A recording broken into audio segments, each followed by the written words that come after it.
अस्सलाम वालेकुम स्टूडेंट्स। बच्चे कैसे हैं आप लोग? होप सो आप सब ठीक होंगे। बच्चे हम लोग पहला चैप्टर डिस्कस कर रहे थे।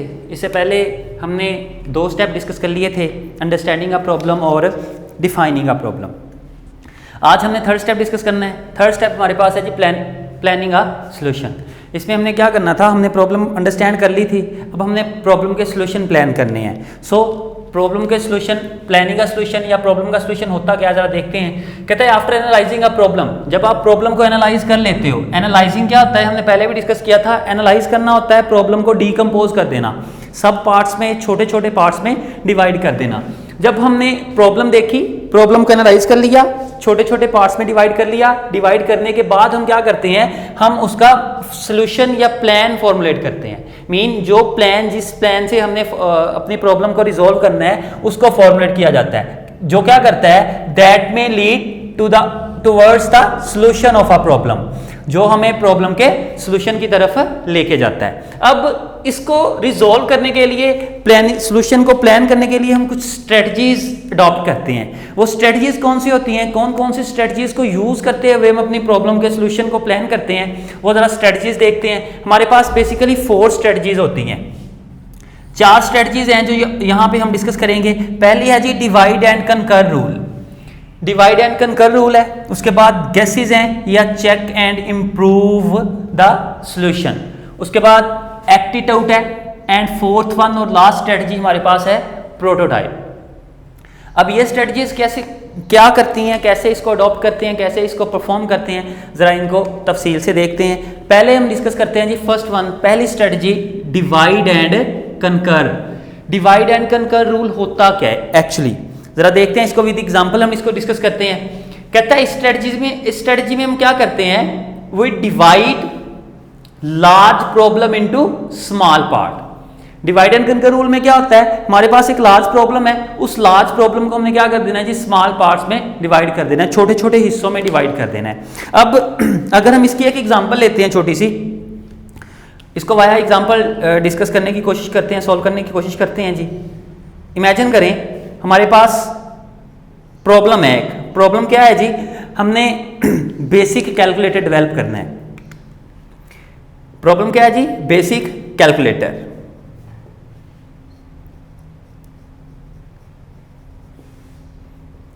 अब बेसिक कैलकुलेटर होता क्या है, बेसिक कैलकुलेटर के कितने फंक्शन होते हैं, 4 फंक्शन होते हैं। कौन कौन से, प्लस है, माइनस है, डिवीजन है और मल्टीप्लिकेशन है। ये 4 रूल हैं, 4 इसके बेसिक कॉन्सेप्ट हैं जो हम यहाँ पे परफॉर्म करते हैं। अब ये क्या है, ये हमारे पास एक लार्ज प्रॉब्लम है, इमेजिन बड़ी प्रॉब्लम है, इसको हम नाम देते हैं जी लार्ज प्रॉब्लम। अब ये हमारे पास एक प्रॉब्लम है, बेसिक कैलकुलेटर को हमने नाम दिया लार्ज प्रॉब्लम का। अब ये हमारे पास लार्ज प्रॉब्लम है। अब इस लार्ज प्रॉब्लम पे हम क्या करेंगे, divide and conquer rule strategy जो है वो अप्लाई करते हैं। अब ये स्ट्रेटजी जब इस पे अप्लाई करेंगे तो होगा क्या, अब जरा गौर से मैं इस पे ये स्ट्रेटजीज अप्लाई करने लगा हूं जी। पहले पे फर्स्ट वन हम क्या करेंगे, हमने क्या करना है, डिवाइड एंड कंकर रूल हमें क्या कहता है, लार्ज प्रॉब्लम को छोटे छोटे पार्ट में डिवाइड कर देना। हम अभी इसके हम 4 पार्ट बनाते हैं। पहले पार्ट में मैं रखता हूं जी प्लस को, सेकंड पार्ट में मैं क्या कर देता हूं, सेकंड पार्ट में ले आता हूं माइनस को, थर्ड पार्ट में क्या ले आते हैं जी, थर्ड पार्ट में हम डिवीजन ले आते हैं, और फोर्थ पार्ट में हमारे पास क्या आ गया, मल्टीप्लिकेशन। अब देखिए जरा, हमारे पास एक लार्ज प्रॉब्लम थी, हमने क्या किया, उस लार्ज प्रॉब्लम पे पहला रूल अप्लाई किया, divide and conquer rule apply किया। जैसे ही उस पे divide and conquer rule apply हुआ, लार्ज प्रॉब्लम थी वो छोटे छोटे पार्ट्स में डिवाइड हो गई। कितने पार्ट बन गए हमारे पास, 4 पार्ट बन गए। That is called divide and conquer rule. Next step पे आते हैं। इसमें सेकंड स्टेप पे जी हमारे पास guess and check and improve. अब इस पे गैसेस वगैरह को अप्लाई, इसमें क्या होता है जी, कहता है the designer gas a solution. Designer क्या करता है, प्रॉब्लम है, प्रॉब्लम के सॉल्यूशन पे गैस करता है कि मैं इसको इस तरीके से भी रिजॉल्व कर सकता हूं। जैसे सपोज कैलकुलेटर है, डेवलपर है, वो कहता है जी मैं इसको सी में भी सॉल्व कर लूंगा, मैं इसको जावा में भी सॉल्व कर लूंगा, मैं इसको एंड्रॉइड ऐप में भी बना सकता हूं। ये क्या है, ये गैसेस है। सो डिजाइनर क्या करता है, गैस करता है प्रॉब्लम के and check the correctness of a solution, और फिर वो क्या करता है, अपने सॉल्यूशन को चेकआउट करने की कोशिश करता है कि कौन सा सॉल्यूशन मेरा, कौन सा गैस जो है या कौन सा सॉल्यूशन है जो वो बेस्ट रहेगा। That is called check and guess. Third step है हमारे पास एक्ट इट आउट। अब एक्ट इट आउट क्या होता है, एक्ट करना, टास्क परफॉर्म करना। अब देखते हैं जरा इसमें क्या होता है। कहता है इन दिस स्ट्रेटजी, इस स्ट्रेटजी में क्या किया जाता है, जो आपका डिजाइनर होता है या जो डेवलपर होता है, जो प्रोग्रामर होता है, वो क्या करता है, वो डिफाइन करता है एक लिस्ट। कौन सी लिस्ट?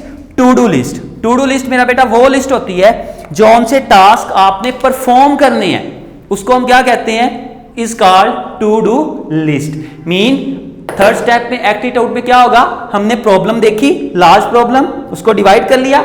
डिवाइड करने के बाद जॉन जॉन से टास्क हमने इस पे अप्लाई करने हैं, उसको हम कहेंगे, वो हमारे पास क्या होता है जी, वो होते हैं टू डू लिस्ट या act it out. Third step पे हमारे पास आ जाते हैं जी act it out. Last strategy हमारे पास रह जाती है प्रोटोटाइप। मेरा बेटा इसको प्रोटोटाइप भी कहते हैं, इसको ड्रॉ पिक्चर भी कहते हैं, इसको पिक्चर भी कहते हैं, आप कुछ भी कह सकते हैं, इसको पिक्चर भी इसे ही कहा जाता है, ठीक है। सो प्रोटोटाइप में क्या होता है, अब जरा प्रोटोटाइप पे आते हैं। कहता है इन दिस स्ट्रेटजी, प्रोटोटाइप में in this strategy we draw a pictorial representation.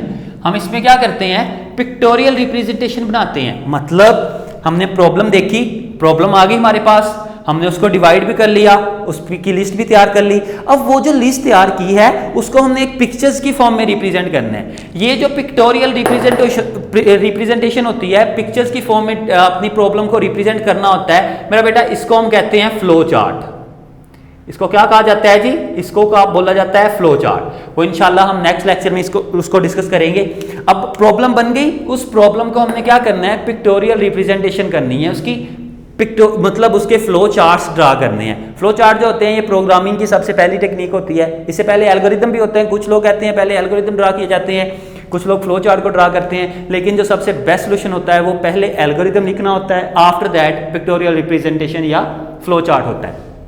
अच्छा, कहता है it is not final solution, मतलब हमारे पास जो फ्लो चार्ट होता है ये फाइनल सोल्यूशन नहीं होता। ऑब्वियसली ये फाइनल सोल्यूशन नहीं है। प्रोग्राम लिखने के 3 स्टेप होते हैं। पहला स्टेप होता है एल्गोरिदम, दूसरा होता है flow chart, and third one और जो फाइनल सोल्यूशन होता है मेरा बेटा वो होता है कोडिंग या प्रोग्रामिंग। सो कहता है ये हमारे पास जो प्रोटोटाइप है या पिक्टोरियल रिप्रेजेंटेशन है ये हमारे पास फाइनल सोल्यूशन नहीं होता, बट इट में हेल्प। लेकिन ये क्या करती है, ये हेल्प करती है किस चीज को, अंडरस्टैंड करने को, important of component of the solution. मतलब जब हम पिक्चर्स की फॉर्म में अपनी प्रॉब्लम को रिप्रेजेंट कर देते हैं तो ये क्या कर रही होती है, ये हमारे लिए हेल्पफुल साबित हो रही होती है। किस काम में हेल्पफुल साबित हो रही होती है, ये हमारे सॉल्यूशन के कंपोनेंट को, जो भी इंपॉर्टेंट कंपोनेंट होते हैं वो हमारी स्क्रीन पे या वो हमारे पास सामने जो है वो शो हो जाते हैं। ये हमारा थर्ड स्टेप था, प्लानिंग अ सॉल्यूशन। अब नेक्स्ट स्टेप पे आते हैं, फोर्थ वन, वो है जी हमारे पास डिफाइनिंग अ कैंडिडेट सॉल्यूशन। अब जरा देखते हैं कैंडिडेट क्या होता है। अगर कैंडिडेट वर्ड को डिस्कस करते हैं, कैंडिडेट होता है मेरा बेटा अनप्लान्ड, अनस्ट्रक्चर्ड, जिसके मुतालिक आप वाजे नहीं होते, इसका आला कैंडिडेट। कहता है द वर्ड कैंडिडेट, आपके पास जो वर्ड कैंडिडेट है ये रेफर किया जाता है, क्या रेफर किया जाता है, समथिंग अनस्ट्रक्चर्ड और अनप्लान। मतलब कैंडिडेट का मतलब होता है अनस्ट्रक्चर्ड या अनप्लान, जिसको प्रॉपर प्लानिंग के साथ आप नहीं बनाते, सिंपल अपने मतलब गैस से जो है वो ड्रॉ करते हो, इसका आला कैंडिडेट। कहता है कैंडिडेट सॉल्यूशन जो होता है, कैंडिडेट सॉल्यूशन क्या करता है, ये हेल्प करता है हमारे पास किस में, टाइम सेविंग में।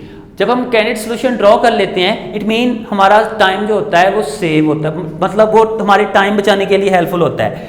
It is not necessary that candidate solution is a actual solution. कहता है ये जरूरी नहीं है कि भाई आपके पास जो आपने कैंडिडेट सॉल्यूशन ड्रॉ किया है वही आपके पास नेसेसरी हो, मतलब वो आपके पास फाइनल सॉल्यूशन हो। जरूरी नहीं है कि फाइनल हो, वो हमारी अंडरस्टैंडिंग के लिए भी हो सकता है, वो जनरल हम प्रॉब्लम को अंडरस्टैंड करने के लिए भी ड्रॉ कर सकते हैं, और ये भी हो सकता है कि वो एक्चुअल ही हो, जरूरी नहीं है कि वो एक्चुअल हो भी सकता है। सो अगर हम कैंडिडेट सॉल्यूशन को विद एग्जांपल डिस्कस करते हैं तो इसकी एग्जांपल है हमारे पास, एग्जांपल है जी, वो क्या कह रहा है, कहता है इफ यू आर आस्क्ड, अगर आपको कहा जाता है क्या कि फाइंड करें स्टूडेंट को, कौन से स्टूडेंट को, who can play cricket in your school, जो आपके स्कूल में जितने क्रिकेट कितने बच्चे खेल सकते हैं। अब एग्जांपल क्या है, सपोज आपको क्लास टीचर या कोई भी कहता है बच्चे आपके स्कूल में कितने स्टूडेंट हैं जो क्रिकेट खेल सकते हैं, जरा वो तो ड्रॉ करें या फाइंड करके बताएं।